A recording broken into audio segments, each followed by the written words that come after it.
Good afternoon. You're looking at a picture of the Artemis II crew. It was taken yesterday at Launch Pad 39B with the SLS rocket and Orion spacecraft.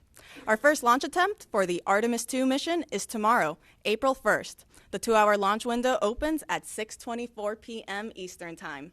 Welcome. I'm Antonia Jaramillo, and this is the pre-launch news conference for the Artemis II mission. Joining us today to speak about the launch countdown is Jeff Spalding, Senior NASA Test Director. Good afternoon. And Mark Berger, our 45th Launch Weather Officer with the Cape Canaveral Space Force Station. Thank you.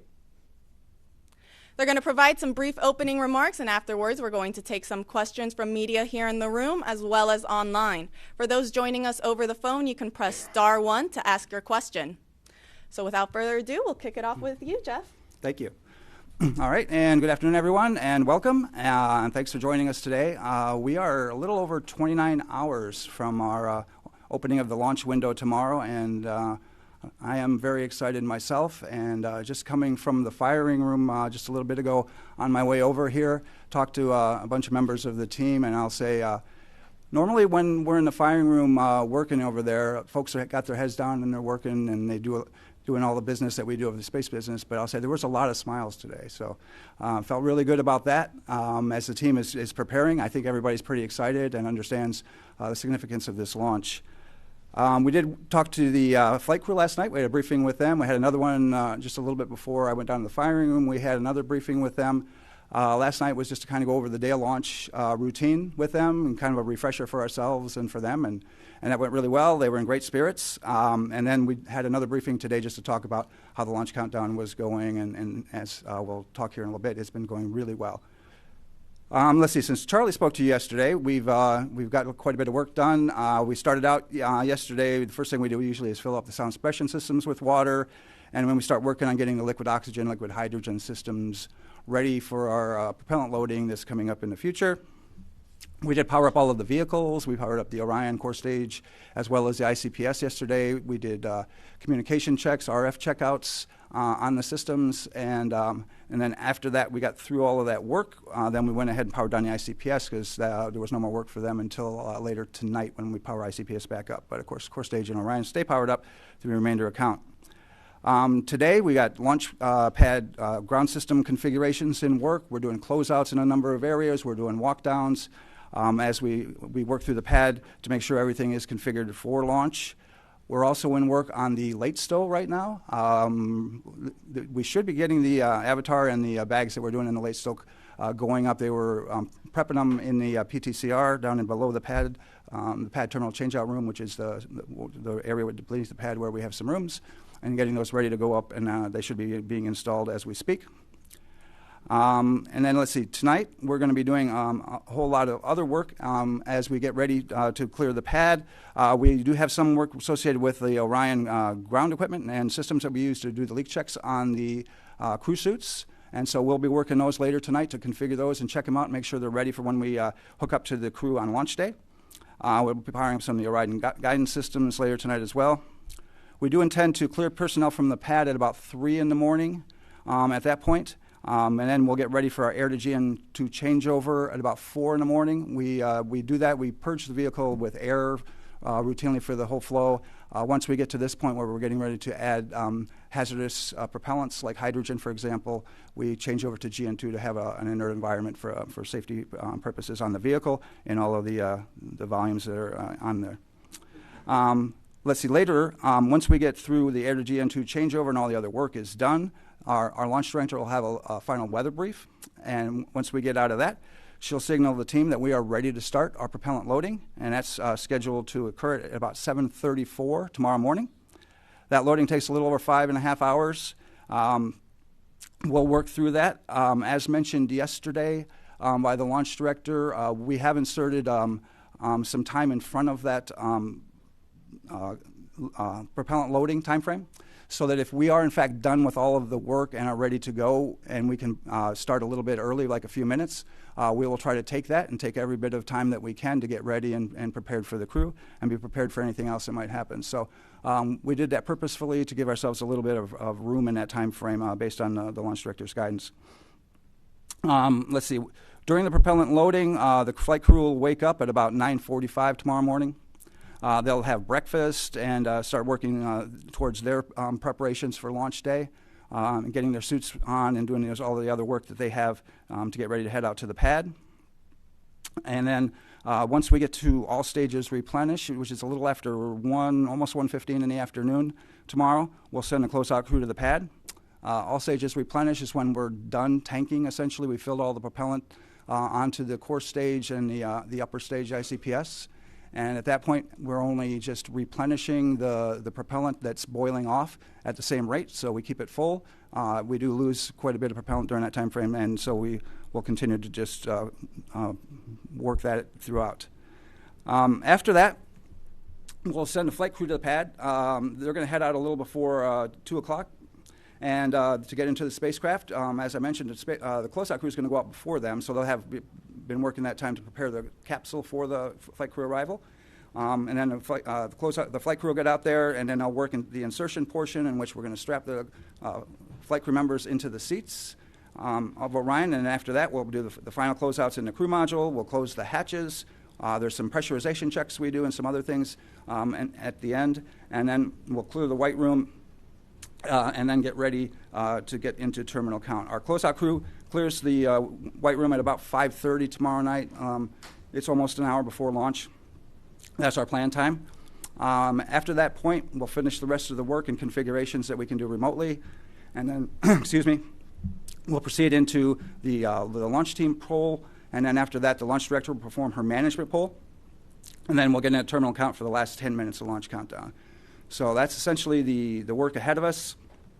And I would say that our team has been working amazingly hard through these weeks and months trying to get this vehicle ready to where it is. We've had some challenges. The team has done an outstanding job managing each and every one of those throughout all of this, through many different scenarios, through weather, through lots of different things that we've had to work through to try to get through all of this and get to where we are today. People are excited and ready to go on this first chapter on our way back to the moon since the 1970s. So we're very excited. So, Mark, over to you. Right. Thank you, Jeff. Good afternoon, everybody. So amazing times. It's great to be here at this point. And, of course, weather has been a nuanced thing for us at times here in the generation phase of this mission. But again, look outside right now, great weather. Hopefully we will keep all of that, although the breezes continue to be an issue for us, but a minor one for us in terms of weather. If we could pull up the satellite imagery here, you can see currently what we're looking at. Another beautiful day here in Florida. See a few cumulus clouds moving from the east side of the state towards the west. That is our onshore flow that we've had really the most for the last 2 weeks or so.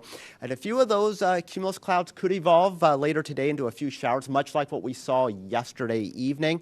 And again, that's going to be one of the watch items for weather as we go into tomorrow and tomorrow afternoon as well. Let's take a look at some of the overview slides here just to kind of give you a synopsis of what we're looking at here. So the breezy weather does continue. Again, Artemis is a very resilient vehicle, so despite the breezes, it looks like that concern is a minimal concern for our day of launch. Lightning risk with any sort of showers that we have is quite low, generally only on the order of 5 to 10%, and that would be generally during the late afternoon, and any of that activity pushes towards Orlando after that. So again, it leaves us in a better spot here for our launch opportunity. We take a little bit look at what else could potentially be of an impact. You may have heard about the sun has become a little bit more active. Here over the last day, we've had a solar flare erupt, but again, no or minimal impact for us out of that, as most of the energy is not earthward facing. So again, we continue to look good in that department as well. We look towards backup opportunities. So for whatever reason, if we can't utilize tomorrow, the weather, of course, is a changeable entity, and we do have a tendency to move towards somewhat less favorable through the rest of the week. It isn't a huge drop-off, but again, kind of a little bit more of a situation where we'll have to monitor those feisty cumulus clouds and potentially a few showers and breezes as well. So we go to the next slide, please. And again, I just wanted to bring this up real quickly with the sun. So this was an image here from this morning. Again, the area that's circled on the solar disk, that is the area that we were watching that produced a solar flare yesterday. Again, it's directed most of its energy away from the Earth, and in fact, there's been no response in terms of the particular particles that we look at that could influence the launch vehicle. And so by this point, or within the next couple of hours, if we don't get a response at all from our satellite data, then that threat will have waned as well. We'll still have to watch that sunspot group, however, because it is rotating off towards the center of the solar disk. So again, this flare, not a concern, but should there be additional ones, that will be something that we'll have to monitor a bit. But again, at the current time, I see no issues in terms of our launch capability for that. Next slide, please. All right, and taking a look at our cross-section. So we meteorologists like to look at the atmosphere not only on maps, but we also like to look at what's happening through the depth of the atmosphere and with time. So here at Kennedy Space Center on this graph, you can see the metrics there, altitude there, going up into the atmosphere basically to the level of what a jet aircraft would fly. And then in time, we go from left to right from today through the weekend, including our launch opportunities. So the green on this map, which pops out here, is just a moisture profile. It doesn't necessarily mean rain. It just means that there's a little bit more of a predisposition for more clouds and rain. You also see the winds on there. Those are the black lines that are there with the little barbs on the end of them. So that gives us an indication of wind speed. So right now we're out of the east-southeast. We'll generally remain in that direction. We might back a little bit more to easterly winds as we go. But generally speeds in the 15 to 20 knot range, which again does not violate any of our liftoff weather constraints there. You do see superimposed on there the various launch opportunities, including tomorrow as a primary window, and then the next 3 days. So you do see a day-to-day fluctuation with that moisture content. On any given day, we'll likely get a few showers to develop off of that. But again, with the onshore flow, most of those showers with the sea breeze each day, which tend to be the more vigorous showers, will move off towards Orlando.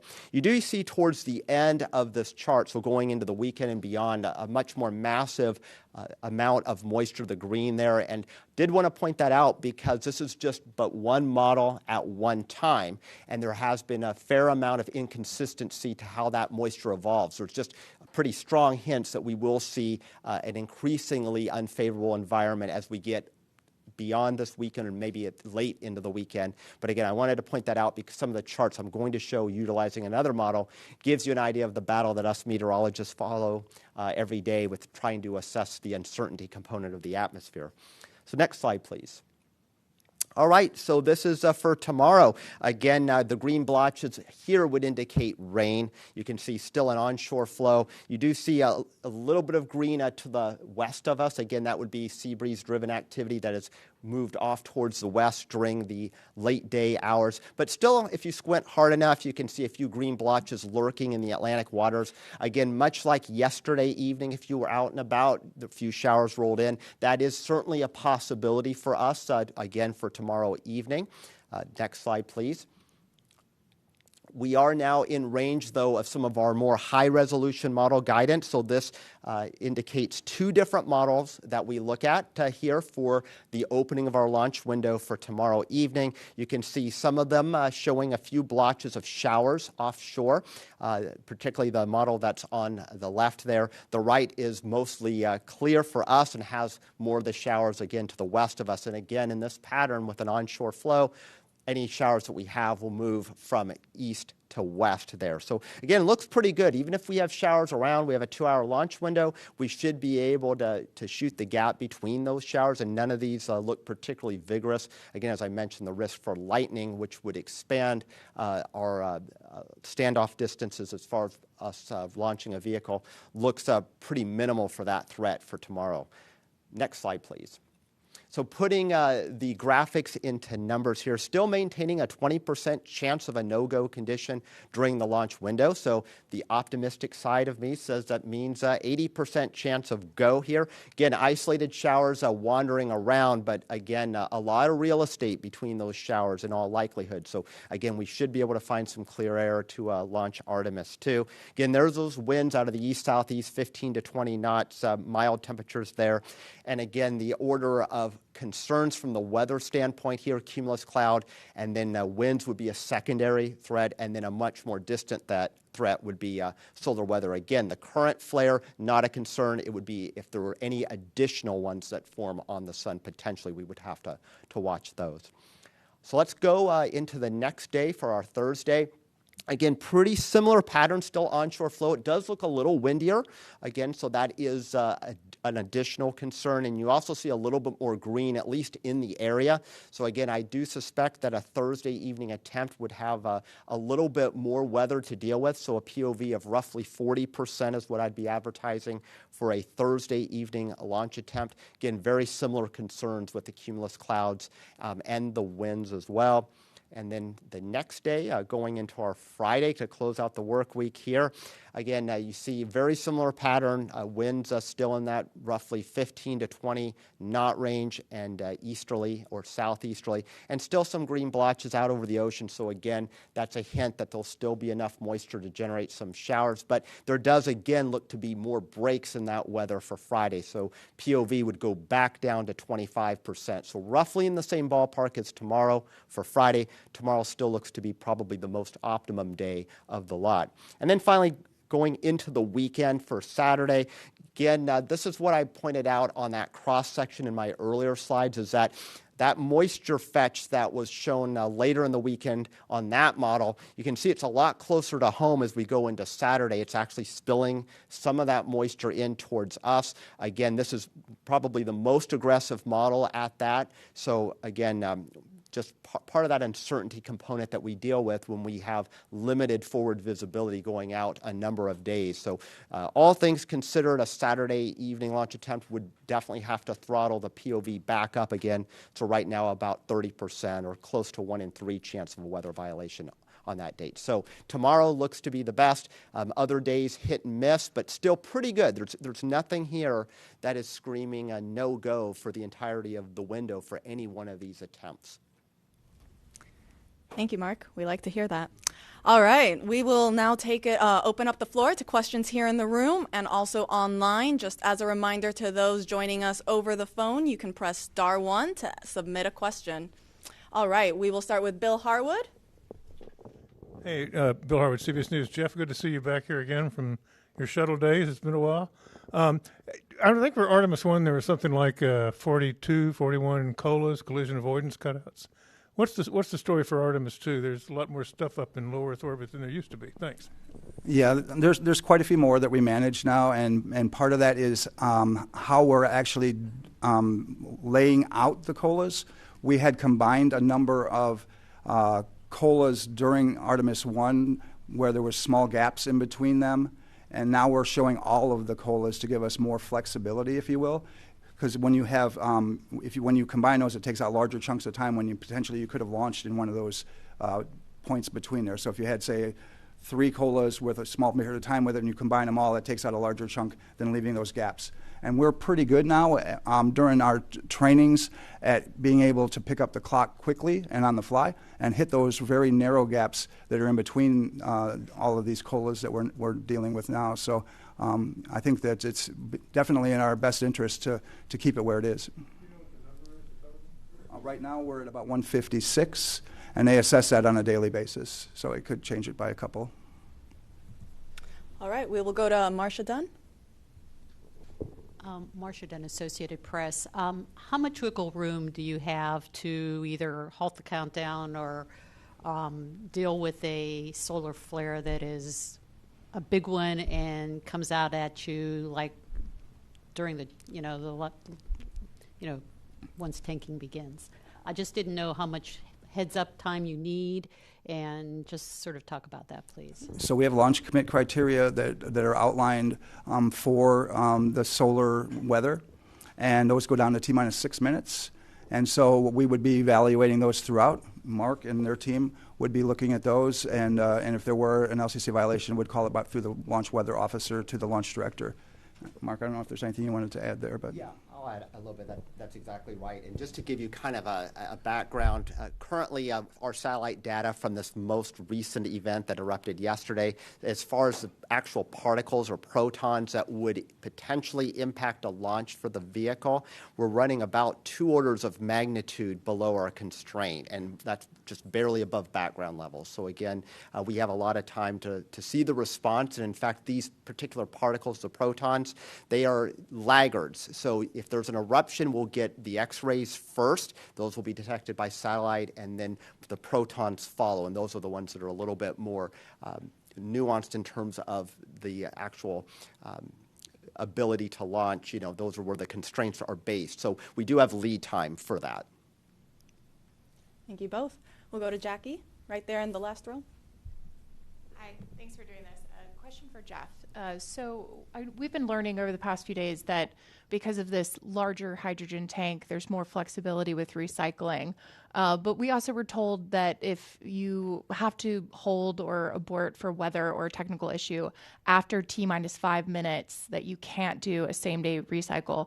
I was wondering, can you walk us through that? Why is that T-5 minute mark significant? And we'd just love to hear more about what is and isn't possible during terminal count. So the main driver in a recycle is the amount of time that you have, because a recycle does take a fair amount of time. For us, it's about 75 minutes.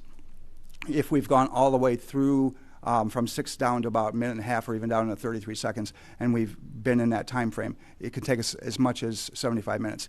It takes less than that the closer we are to 6 minutes, because that's when we stop actually topping off the tanks at that point, and we shut everything off and it's boiling off. And so, but the 5-minute constraint, it's not really a constraint there for us as to whether we can or cannot. We can do a recycle as long as there's enough time in the launch window to perform it. We can do a recycle all the way down. The only constraint we have is if we get inside of T-minus 33 seconds and we have a cutoff, then we're going to have to scrub for the day, because we can't recycle from after 33 seconds. All right. We'll go up front right here. Yes, Bert Dicht from Ad Astra Magazine, National Space Society. We often hear that about 400,000 people were involved with the Apollo program, and certainly tens of thousands have been involved with Artemis. As we get ready to the launch, I just want to recognize the workforce and see what's their mood as I know they're focused in their jobs, but how are they all feeling? Well, the people that I get the pleasure to work with and talk with are extremely excited. We have a large mix of young and more seasoned people like myself, and as such, everybody understands the significance of this mission, and especially the flight crew. But the team that I get to work with, they come in every day, and people are concerned sometimes that we are working so hard towards these milestones and things. But there really isn't. People love coming to work. They love doing this job. And that's why they're here. And they work through it every single day to get us to this point. I think everybody understands what our mission is, and that's to get back to the moon. And we're going to establish a presence there in the very near future. And the fact that we've changed direction and been able to get some additional launches, that really changed the calculus for a lot of people as to what we were doing and how we were going to get there and the things that we're going to do. So I think there's a lot of excitement and fervor within all of the groups that are out there, but especially here at Kennedy, the folks that I see are very, very excited to get on with this mission and get started with the next one. And we got boosters coming in a month, so we're going to be looking for that.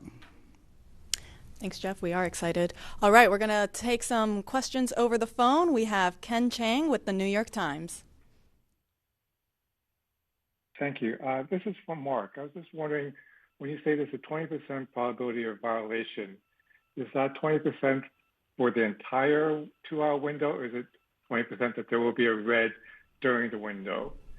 And if it's the latter, can you say what the chances are that there would be a launch opportunity? Thank you. Yeah, good question. So again, the 20% just refers to the probability of having a violation during the launch window. That violation could last 5 minutes, it could last 30 minutes, it could last an hour. In this particular setup, I would imagine that if we get a violation, generally cumulus cloud would be the most likely candidate, probably in and out inside of about 30 minutes. And then again, as kind of the high resolution models hinted to and what the pattern supports, likely we would have additional opportunities within a 2-hour duration window. Thank you. Next up, we have Christopher Mick with the Hudson Star Observer. Thank you for the information today and for holding this briefing. I just wanted to ask a follow-up kind of on the weather hold question. I know you can't completely control that with where you are in the count, but I think you mentioned, Mark, in the 2-hour window, there's some bands of green that could potentially be coming through. Is an optimal situation? Could you kind of walk us through? Is that like holding at 10 minutes and then you're waiting for that band to move through and proceeding on from the 10-minute mark? Is it at 20 minutes? Is there kind of a, what are the opportunities for kind of being the best to hold at? As far as the holds go, we have very prescribed holds as to where we can hold. Generally, if we have a weather constraint, we're going to hold it T-minus 10 minutes. We won't pick up the clock from there generally if we have a weather constraint. If we are counting between 10 and 6 minutes, we can hold at 6. We can hold there for quite a while, actually, through the remainder of the launch window if there is a violation that occurs between 10 and 6 of any of our weather LCCs. So we can sit there for a while. If we pick up a weather constraint inside of T-minus 6 and counting, if it's something that's most likely, if we're going to have a constraint, we're probably not going to get it in a very short period of time. So we'll have to do a recycle and then come back and see if the weather's going to be good on the other side of that. But we have very prescribed hold points and where we can, stop and then pick up the clock again as required. Thank you. We'll now take questions back here in the room. We have one here right up front with this gentleman over here. Hi, good afternoon. Tom Costello with NBC News. As you are now back on the pad, and of course in February you dealt with the issues on the wet dress and the tanking issues, what will be the earliest concerning signs you'll be watching for as you begin tanking tomorrow morning, assuming everything is going well, but you will clearly have your eyes very closely monitoring that tanking progress? What will you be closely watching for that there could be signs of trouble? The first thing we would probably be looking at is a recurrence of these events that happened previously, right? So once we get in a fast fill on hydrogen, that is where we had the previous issue where we had the leaks. We believe that we've solved those through, we've changed the seals out, we've done exhaustive testing, and so we feel pretty good about that. We went through a wet dress with that seal, so all of that says that we feel pretty good about all of that. But that's where we would generally be looking at, first of all, is right there at the beginning when we transition from slow fill to fast fill on the hydrogen side. Thanks. We'll take some more questions over here in the room. Let's go over to this side. We'll go right here up front as well. Hi, Sawyer Rosenstein with NSF. We talked obviously about the weather here at the Cape and around the area, but what about abort weather criteria? Can you go into what that looks like for the coming days, and also how often are you measuring it? How are you measuring it as well? Okay. Yeah, good question, and a complex one, actually. So the winds are obviously coming from onshore, and the whole point of in case of an abort is if we have to utilize that system, we do not want to have the Orion capsule land back on land. So there are particular thresholds, are really the component of the onshore wind that's exactly perpendicular to the coast. And so just getting a wind out of the east-southeast, the actual coastline is more oriented northeast. So we take only a fraction of that onshore component, which helps us out. Now, if the winds were starting to back, if we saw that indication on maybe one of the backup days that instead of them coming out of southeast, they were more northeasterly, we would unfortunately be exposed to a higher percentage of that onshore component. So we do look at it at a layer, not only at the ground, but all the way up through 4,800 feet. And to make that assessment, and it's an average speed through that layer, and we actually do have calculations to run that. But the decision point is actually from a balloon that is launched at L-minus 3 hours and 10 minutes. We'll be providing the launch director already with assessments of the forecast well before then. But that L-minus 3 hour and 10 minute balloon is really where we'll report the hardline data as to whether or not that component that is onshore northeasterly is actually in violation of the magnitude constraint of that. And then at that point, if that were to be the case, then we'd be continually advising the LD about what our expectations are. Subsequent balloons will be launched and will also give us a read for that.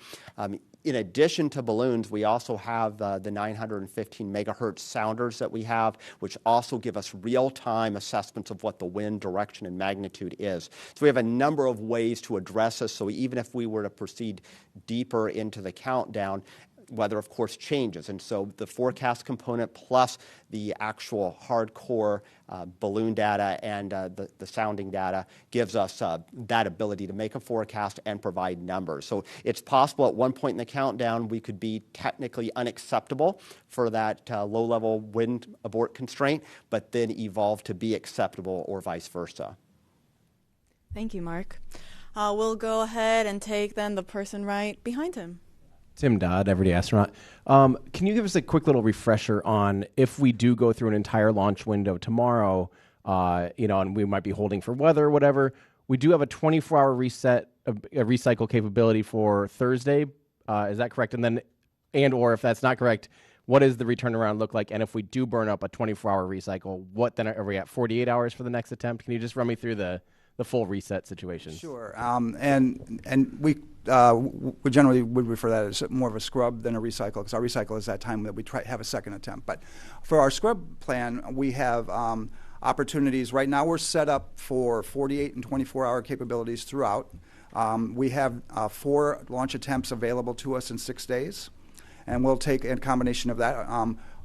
As mentioned yesterday, our launch director mentioned our sort of baseline or preferred method is to do a 48, then into 24, and then followed by 48, and that to set us up for LOX tankers. But there are a lot of other factors that come into that if, in fact, we have weather or other types of things that may say that second, if you wait 48 hours, those aren't good dates. So there's a whole lot of factors that come in to that evaluation when we determine the date. We set up for dates, and then we adjust as we need to based on what happened during that kicked us out for the scrub or any other types of things. So, but we have capabilities for 4 attempts in 6 days, and I need to have a couple of 48-hour scrubs in there so that I can take tankers for the liquid oxygen system. Thanks. We'll now go to the other side. We'll go right up there. Hi, Robert Perlman with CollectSpace.com. There's a long history dating back to the Apollo era guys of pulling pranks on launch day with the launch team and with the launch team pulling pranks on the flight crew. And given that tomorrow is April 1st, I was wondering if, maybe without spoiling anything, if there's been any talk about that or whether there's actually been a decision to not do that and stay away from that. So I am not aware of any pranks that anybody intends to pull on the flight crew or in the launch team itself. So I think I'll just leave it at that. But I'm not aware of any, and I'm hoping that we just stay focused on the launch tomorrow. So that's our plan. Good plan. All right, we'll go to Ken Kramer over here. Oh, or to that gentleman instead. We'll get you next. Hi, Jeff Faust of Space News. For Mark, if there is another CME, solar event of some kind, how much time do you need between when it's detected to provide sort of the all clear or say that it is in fact in violation of conditions? I'll tell you that it really solar forecasting makes terrestrial forecasting look easy. So of course the sun is an entity that has almost a mind of its own, but the first initial indication is a surge in X-rays that arrive roughly 8 minutes after the event. But the protons, which are one of the constraints for launch, those lag some time. It could be in the order of a number of minutes to hours, and then potentially any sort of additional flare, of course, we'd be watching real time on satellite data. So sometimes those are pretty quick fuse or quick turnaround events, but oftentimes in this kind of situation, the spike would happen pretty gradually. So you'd see an uptick in those protons, and then eventually that would be a precursor to a more concerning surge. But again, right now we're hovering right around background levels, and it takes actually quite a bit of energy directed towards the Earth for us to even get close to those constraints. And right now where that sunspot group is, it's still kind of out on the limb. Talking to the experts at NOAA's Space Weather Prediction Center this morning, they're the ones who monitor this and forecast this, though they're definitely more in that lane than I am. They also see kind of about a 55% chance that we would get an M-class flare over the next 48 hours. That's a lower level flare. Again, probably not a concern at all. And then a 10% chance over the next 48 hours of an additional X-class. But again, that doesn't say anything of how that energy is directed, which at this point, that energy will have a preference to not be directed towards Earth. In a few days' time from now, if we were to get another flare from that sunspot group as it rotates towards the center of the solar disk, that would be something that would predispose us to getting a little bit more of that energy. But as far as whether or not that's actually enough to trick a constraint, that's still a pretty high bar to reach. Thank you. We'll now go up front right over here. Hi, thank you for doing this. Ken Kramer, Space Up Close for Jeff. Tell me, I'm very interested to know about the LOX and the hydrogen testing that you're doing. You mentioned you're doing a little bit, I think. Can you go into some detail? What are you doing to ensure the best possible outcome so that we don't have any leaks, especially of hydrogen? Well, that was essentially the purpose of, excuse me, our WDR2 as we went through that. And then likewise, we had done it, out of the pad. When we're back, we do a number of different leak tests and pressurization tests and decay checks and those types of things throughout the system. We do more of those when we get to the pad. After we hook up the systems at the pad, we test the system from end to end for the same types of things. As far as on the liquid oxygen or system and on the liquid hydrogen system, both, we do what we call dew points, meaning we purge those to the point where we want to make sure that we have no moisture in the lines or at an extremely low level so that you don't have potential icing in the system. So we do all of these different things to make sure that the system is going to behave in the way we expect it to on launch day, and we've accomplished all of that to date, so we should be good. Thank you. We'll now take some questions over the phone. We have TJ Mascaro with the Epoch Times. Good afternoon. Thank you so much for taking the time. My question's for Mark. Can you please give a bit of a refresh about the cloud violations and the concerns behind them? Yeah, indeed. So cumulus cloud, which is the one that we're talking about here, and that's one of the lightning launch commit criteria. That's actually the most commonly violated here on the east coast of Florida any time of year. Again, you walk outside most days, you'll see a puffy, what looks like a cotton ball out there. If that cotton ball gets more agitated and it grows throughout the depth of the atmosphere, that's when it starts triggering our so-called standoff distances that could cause an issue for launch. So as long as they're shallow and flat, not an issue to fly right through them. But they get up to certain levels of altitude, it could be as much as a 10-mile standoff distance between the rocket on its flight path or the launch pad and the edge of that cloud. And so, again, they have to get quite vigorous. They don't even have to produce the lightning to get necessarily at that 10-mile standoff distance.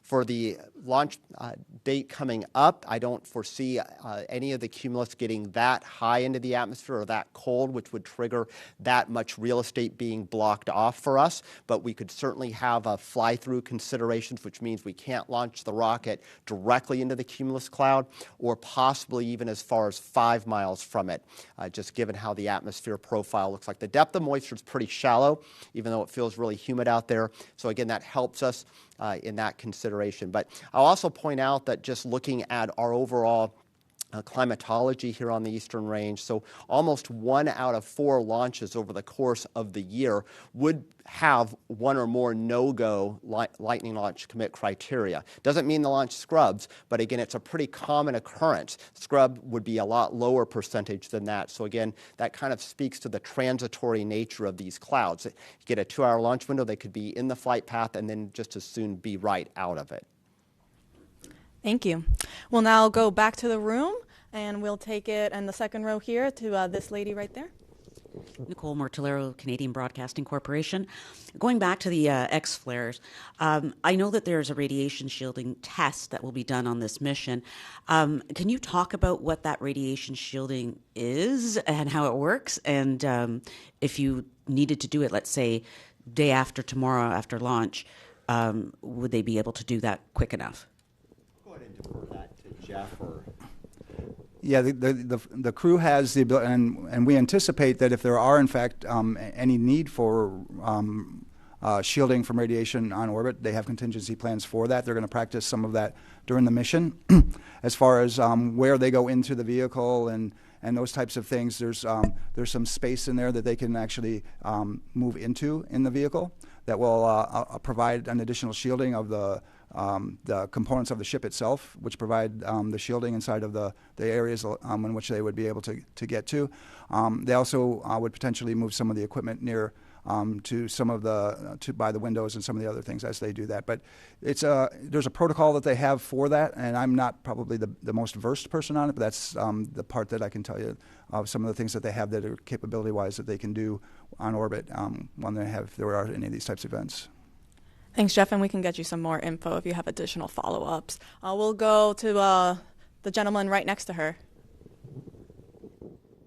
Thank you very much. Tarek Malik for Space.com. I think for Jeff, you just mentioned the need for focus and whatnot, of course, because it's April Fool's Day coming up. But by all accounts, it sounds like this has been a very smooth and continual run-up to the launch. And I'm just curious how you are ensuring that the team continues that vigilance in what has been a very staid and quiet countdown. I would say that I wouldn't necessarily characterize that because it's quiet that we're not still doing the same amount of rigor out in the field. We're just finding less things now than we had previously. I think at times you get to a point where you have found and corrected as many things as maybe are available to you, and so the things that we find now are quite small and much less significant than we had in the past. So I hope that's a really good sign, but we still have the same amount of vigilance. We have the same procedures, the same people doing the same type of events throughout 24 hours a day, 7 days a week, and we've been working up to this. And so we are still in the same posture, regardless of whether maybe it looks like it's quiet. People are still putting in the same amount of effort and working towards, because again, they know the significance of the mission and the people that we're flying on it, and that they're going to do the right thing and make sure that we're safe to do so. Thank you. We'll go over to then the third row. We'll go to the gentleman there in the middle. Thanks so much. Mike Mainberg, Wall Street Journal. Jeff, kind of related to what Tarek just asked. It's been more than 3 years since Artemis I. Have you observed kind of in this process any jitters on different teams, any rustiness getting out there as the real thing unfolds? Yeah, thank you. We've been training since Artemis I for this time, right? But we've also had to modify a lot of our procedures, hardware, equipment, training, and other things to get to where we are. So as we've worked through that, it has been a building process for sure.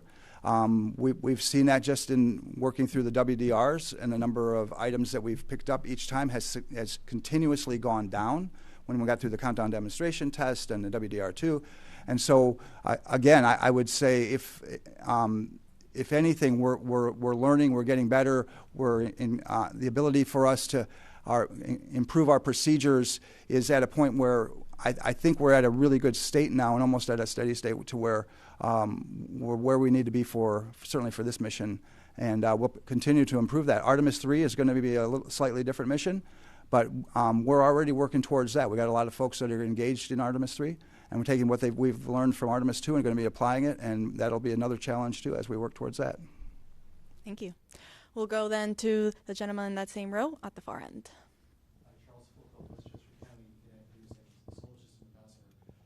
I remember the Apollo 12 launch very well and what happened.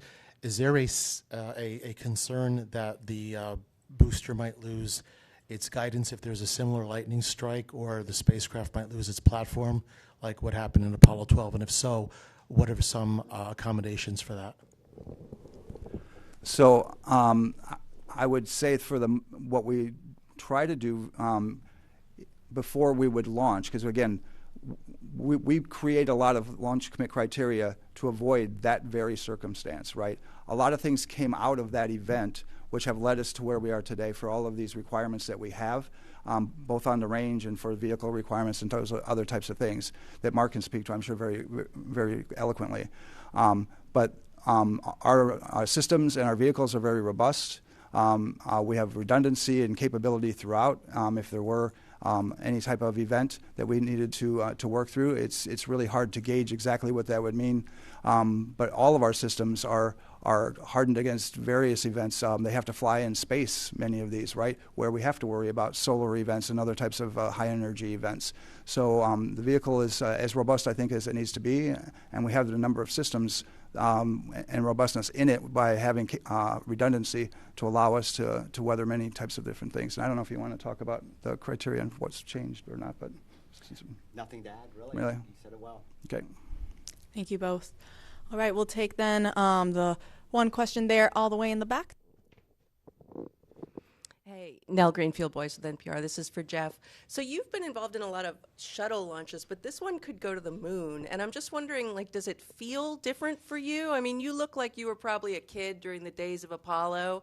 Like, would, 10-year-old you have thought that you'd be involved in a moon launch like this? Do you think about that at all? Or how does it actually feel? I mean, there's all the things you got to check off and do, but are you guys thinking about the moon? Have you been looking at the moon at night and thinking about that at all?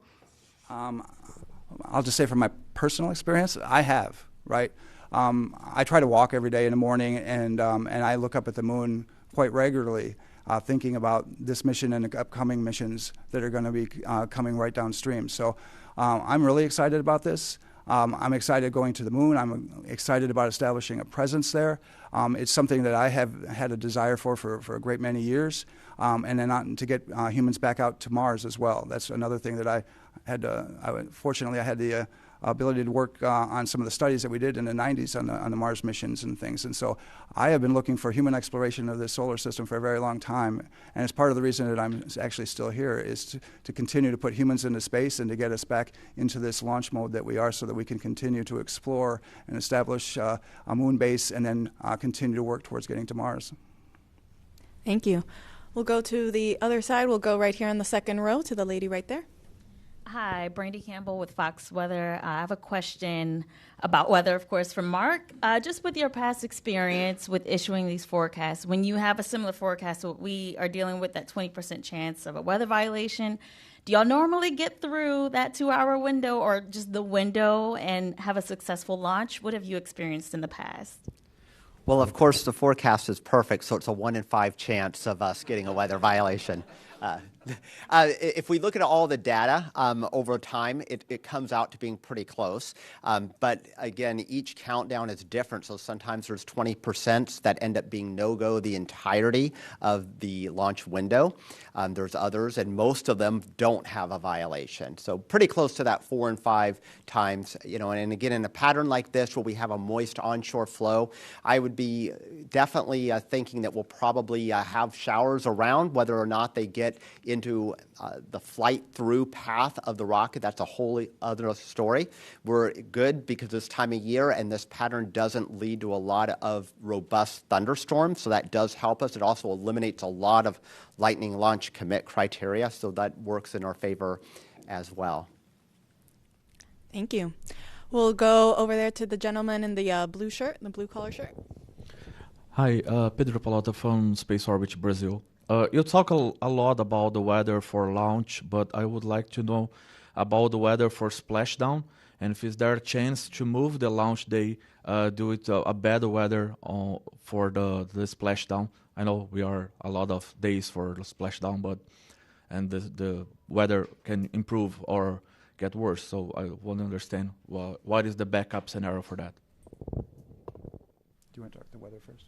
Okay. Yeah, I can speak a little bit to the weather. So we're not, at the 45th Weather Squadron, we're not specifically issuing a forecast for the Ascent Corridor or the Pacific here. We do have a team of forecasters that will be deployed out to the Pacific for the recovery. So they'll be watching that as well and assisting in all of that. But really for us here on day of launch, the only thing downrange that we're really looking at other than thunderstorms and the associated clouds and the lightning launch commit criteria would be what those low-level Orion abort winds would be on that corridor. We have colleagues out in Houston, Spaceflight Meteorology Group, that are assessing risk profiles going out across the Atlantic on ascent far beyond the Cape.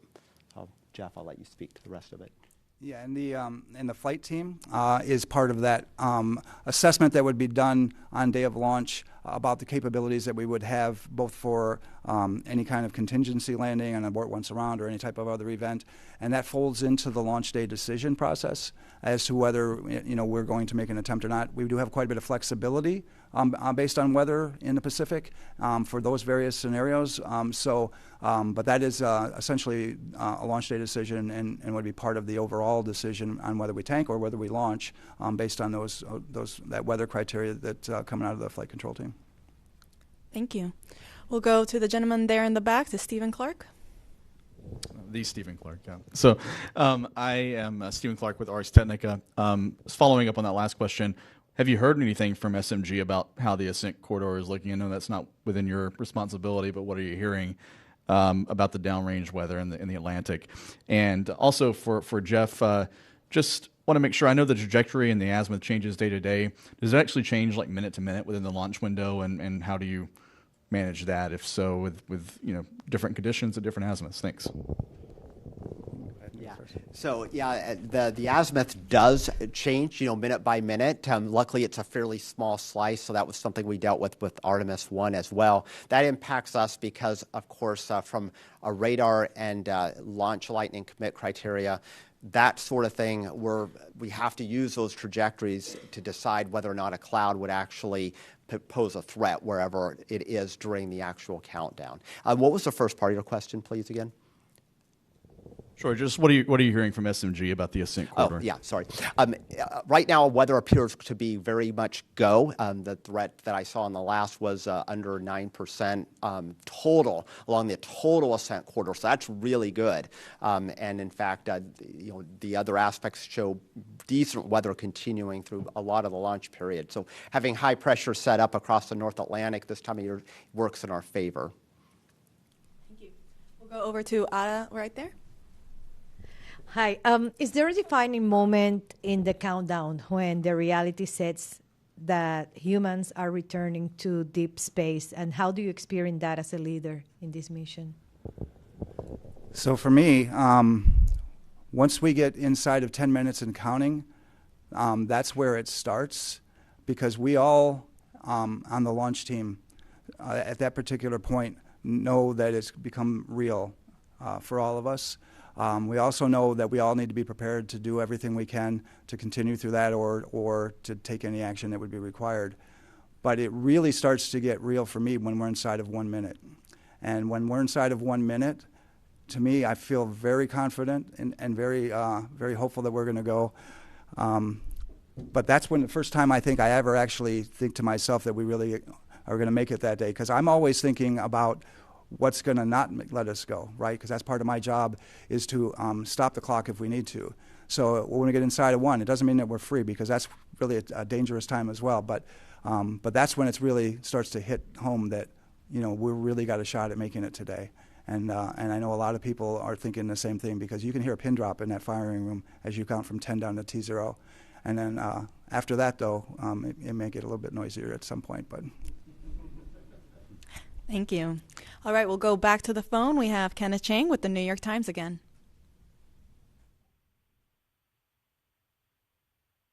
And Ken had hung up at this time. All right. We will then take one more question here in the room. I don't believe we've taken your question yet, sir.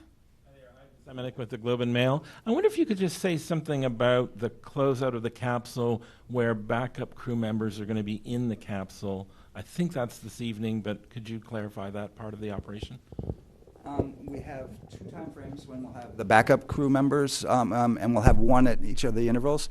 When we're doing the final closeouts of the capsule before tanking, we'll have one of our astronaut support personnel in there working final configurations for the crew, switch list, and a few other things at that point. And then on our actual closeout crew team, it's a 5-person team, we do have another backup crew member. Andre's on that one, and Jenny's on the first one. But he'll be on that team, and he is responsible. He's one of the 2 people. We also have an insertion technician, Bill does that work, that is responsible for strapping the flight crew in during that time frame and getting the crew module all set up at the very, very end. And then when they're done, they come outside. But he'll be inside of the capsule during that time. The flight crew insertion at the end takes about 30 minutes or so. Once the flight crew's there, they do a little work before that, so he'll be in there before that time frame as well. And at the very end, it's pretty good to watch what those guys are doing. Thank you. I don't see any other hands in the room. All right. Well, then with that, we will wrap up today's briefing. Thank you to our panelists for taking the time to answer all of our questions, and to the media here in the room for asking your questions. Artemis II is scheduled to launch at 6:24 p.m. Eastern Time tomorrow from Launch Pad 39B. That's the opening of a 2-hour launch window. You can watch our 24/7 live coverage beginning at 7:45 a.m. And you can, I think, see on your screen below how to watch nasa.gov/ways to watch. Thanks, and go Artemis.